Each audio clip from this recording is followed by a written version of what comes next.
Subhanallahi wa bihamdihi adada khalqihi wa ridha nafsihi wa zinata arsyihi adada kalimatihi. Al-Fatihah. A'udzubillahi minasyaitonir rajim. Alhamdulillahi rabbil alamin arrahmanir rahim. Shiratal mustaqim shiratal ladzina an'amta 'alaihim ghairil maghdubi 'alaihim. Bismillahirrahmanirrahim. Saya itu pernah di seminar ditanya, Pak Bahak, bagaimana Anda bilang kalau konsep Quran tidak membawa celaka, sementara di antara konsep Quran itu jihad. Jihad itu perang, perang itu membawa kematian. Kalau dalam bahasa militer, orang itu kalau tidak perang itu sama dengan membunuh satu keluarga. Tapi kalau perang yang mati itu hanya satu. Begini misalnya, ketika Nabi di Madinah punya kekuatan, taruh saja yang pernah nyata itu 300 orang. Wong kafir 700 wong misalnya dalam perang Uhud nopo Khandaq misalnya. Umpama Nabi ditantang Abu Jahal CS kok gak wani. Itu artinya apa? Nabi mateni wong sak Madinah. Karena kampungnya pasti di bumi hanguskan, yang dibunuh itu perempuan, laki-laki dan anak-anak. Tapi Nabi ketika maju perang paling sing mati mau 70 selawe, kowe ora mesti. Mboten napa? Mesti. Jadi konsep perang adalah konsep penyelamatan. Justru dengan perang itu yang selamat lebih banyak. Kowe wong pinter oleh mikir dangkal. Saat pengusiran Belanda, pengusiran Jepang dari bumi pertiwi Indonesia, sing mati hanya para pahlawan. Umpama pas iku pahlawan kita tidak perang, mungkin sampai sekarang kita jadi anak turunnya Belanda, jadi budak sampai saiki. Barokah perang, sing mati hanya para pahlawan. Mungkin di bumi hanguskan. Jadi semua konsep Quran itu tidak ada yang bawa cilaka, itu tidak ada. Sebab itu di Quran yang tafsir yang masih orisinil itu wala tulqu bi aidikum ilat tahluka bitarkil jihad. Tafsir-tafsir yang masih orisinil, jangan jatuhkan kamu, jangan menjatuhkan diri kamu pada kerusakan bitarkil jihad. Jadi semua konsep Quran itu tidak ada yang bawa cilaka, itu tidak ada. Sebab itu di Quran yang tafsir yang masih orisinil itu wala tulqu bi aidikum ilat tahluka bitarkil jihad. Tafsir-tafsir yang masih orisinil, jangan jatuhkan kamu, jangan menjatuhkan diri kamu pada kerusakan bitarkil jihad. Umpama pas iku pahlawan kita tidak perang, mungkin sampai sekarang kita jadi anak turunnya Belanda, jadi budak sampai saiki. Barokah perang, sing mati hanya para pahlawan. Mungkin di bumi hanguskan. Menurut survei di Bantul Jogja di kota-kota Indonesia, togel itu semalam itu kisaran uangnya 2 miliar. Sementara bisnis tasbih 10 tahun orang ngarah ngasih duit 10 miliar. Artinya apa? Kalau sudah ada tidak moral agama, global ini. Artinya apa? Kalau sudah tidak ada moral agama, maka pakar-pakar ekonomi akan melirik prospeknya perdagangan wanita, dugem dan prostitusi, karena jelas-jelas menghasilkan uang. Tapi karena masih ada moral, tentu ini tidak bisa dilirik karena masih dianggap kriminal. Ngoten. Uang sepakat ya, bisnis tasbih kodok mesti prospek kondo. Wong ya sepakat. Misalnya minyak itu kesunatan Rasulullah, saya bisnis minyak bir itu tetap prospek napa? Bir. Paham ya? Artinya begini ya, bahwa jalan-jalan pintas ini tidak ditempuh oleh negara kita karena kita masih negara yang apa religius. Kalau mau jalan pintas, Indonesia bisa mengalahkan Hong Kong. Coba sekarang misalnya Bali dijadikan kayak Hong Kong, Batam dijadikan kayak Nevada atau Las Vegas, selesai. Bisnis kayak gitu tuh cepat sekali. Coba sampean pikir. Makanya saya hanya minta kalau mereka berkompetisi dalam politik ya yang serius, tapi yang baik. Saya adil ngomong ini karena saya tidak politik. Tapi saya dukung teman-teman saya itu asal waras, otaknya waras, terus hatinya gini apa? Waras. Ojo malah bareng mewakili partai Islam isi-isi tertangkap selingkuh, malah perkara, malah jadi perkara. Tapi yang jelas kita harus terima kasih sama kompetitor, sama pelaku-pelaku politik, karena ini menjaga nilai apa? Moral. Makanya kita terima kasih sama ketika kerja sama Pak Karno, Pak Nasir, Kiai Maskur, Kiai Wahid Hasim dan sinten Mas Agus Mansur dan sebagainya, tokoh-tokoh besar. Dulu itu termasuk sila ketiga sing napa keadilan yang beradab. Indonesia itu ketuhanan yang Maha Esa, terus termasuk bangsa sing napa beradab. Beradab ini penting. Sebenarnya saat itu sudah ada, misalnya rumus-rumus ekonomi negara sosialis, sama rata sama rasa. Negara-negara yang anti nilai agama akan menjual apa saja. Dan sampai tak ceritani, Indonesia kok cepat sugih piye? Batik ning gone Solo ning Yogya cek mikir najis bareng. Kesuwen sugih. Mergawe kok ana mikir najis, ana mikir mughaladah mutawasifah.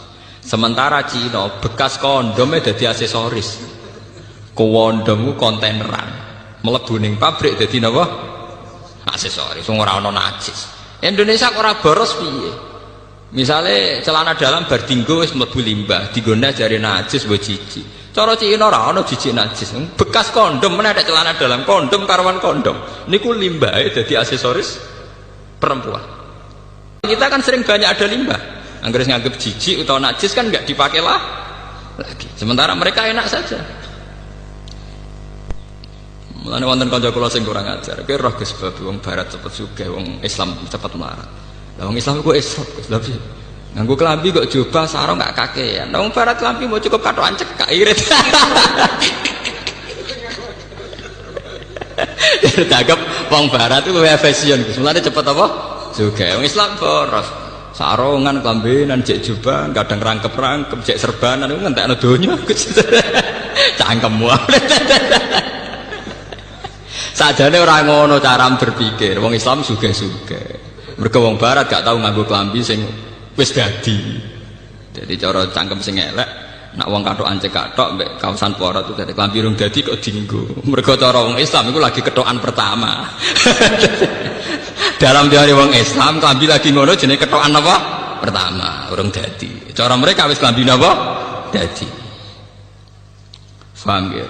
Kalau kamu sudah bisa berpikir kayak saya, sudah berpikir kayak Quran, itu benar-benar ma anzalna alaikal Qur'anan apa? Litasqa. Bahwa konsep Quran, resep Quran itu tidak membawa celaka, bahkan membawa kesejahteraan fid dunya apa? Wal akhirah.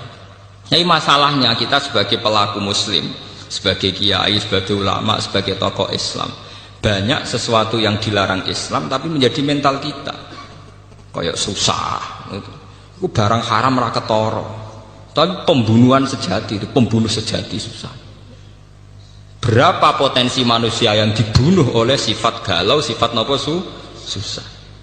Mana Kanjeng Nabi sampai a'udzubika. Sebagian riwayat itu inna aktsaroma. Sungguh Nabi sangat sering sekali isti'adzah, minta bau reksa, minta perlindungan dari sifat napa susah. Susah itu pembunuh sejati. Ya sementara ning Jawa walian wong soleh ciri utamane gampang susah. Bahaya. Akhirnya sing wong dolim duwe prestasi, sing wong soleh gak duwe prestasi. Maka tidak berlaku fastabiqul napa khairat. Dan ini termasuk kriminal. Semalane kula seneng wonten hadis wa idza zaharatil fitan wal bid'ah falyuthiril alim ilmahu wa illa fa alaihi la'natullahi wal malaikati wan nasi napa asma. Contoh mudah itu sekarang.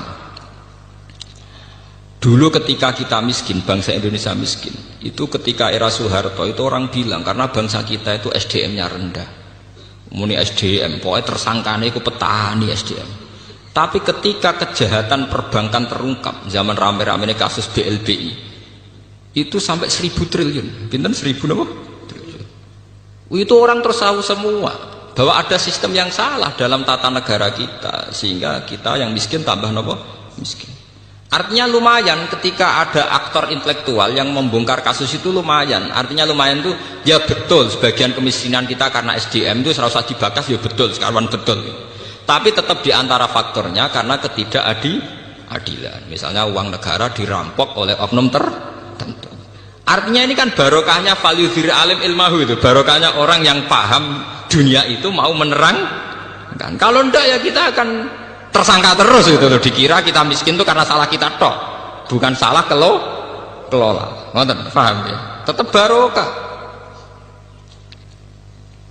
Misalnya sampean susah terus, kula sebagai ulama sering ngomong, wong nak tawakal lu ayem. Ngomong ngono terus, wong ngandel ora pokoke kula ngomong terus, wong nak tawakal lu ayem seneng.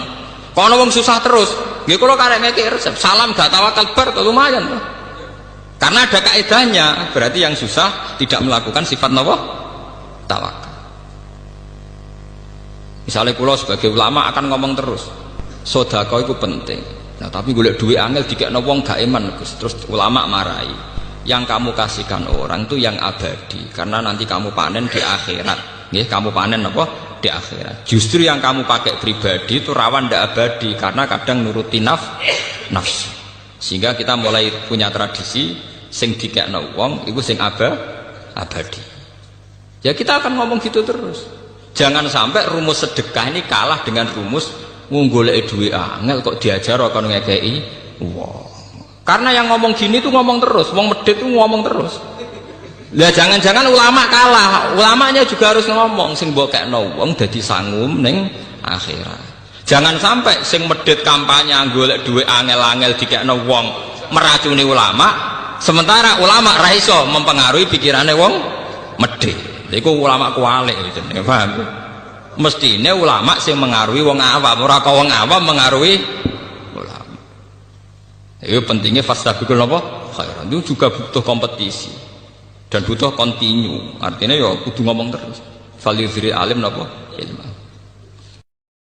Subhanallah wa bihamdihi adada khalqihi wa ridha nafsihi wa zinata arsyihi wa kalimatihi. Subhanallah wa bihamdihi adada khalqihi wa ridha nafsihi wa zinata arsyihi wa kalimatihi. Subhanallah wa bihamdihi adada khalqihi wa ridha nafsihi wa zinata arsyihi wa kalimatihi. Subhanallah wa bihamdihi adada wa ridha nafsihi wa zinata arsyihi wa kalimatihi. Subhanallah wa bihamdihi adada khalqihi wa ridha nafsihi wa zinata arsyihi wa kalimatihi. Subhanallah wa bihamdihi adada khalqihi wa ridha nafsihi wa zinata arsyihi wa kalimatihi. Subhanallah wa bihamdihi adada khalqihi wa ridha nafsihi wa zinata arsyihi wa kalimatihi.